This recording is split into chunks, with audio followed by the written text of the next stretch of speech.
Hi friends, ಇವತ್ತು ಬಸ್ಸಾರು ಮಾಡಿದ್ದಾರೆ ಮನೆಯಲ್ಲಿ. ಅದಕ್ಕೆ ಒಂದು ಸಿಂಪಲ್ ಆಗಿ ಮುದ್ದೆ ಮಾಡೋದನ್ನ ಹೇಳ್ಕೊಡ್ತೀನಿ ಬನ್ನಿ. ನಾವು ಇವಾಗ ಹಸಿಟ್ಟು ಹಾಕಿದ್ದೀನಿ, ಅದು ಒಂದು ಕುದಿ ಬರಬೇಕು.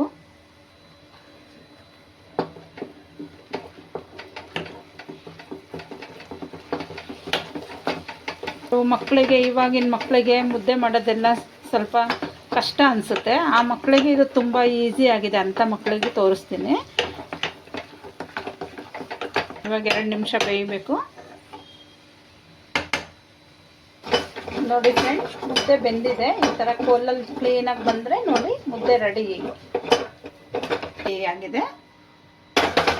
ಎಷ್ಟು ಚೆನ್ನಾಗಿ ಪಾತ್ರೆಯಲ್ಲೂ ಅಂಟ್ಕೊಳ್ಳಲ್ಲ ನೋಡಿ, ಎಷ್ಟು ನೀಟಾಗಿ ಬರುತ್ತೆ. ಅರ್ಜೆಂಟಲ್ಲಿ ಬೇಕು ಅಂದರೆ ಒಂದು ಮುದ್ದೆ ರೀತಿ ಮಾಡಿದ್ರೆ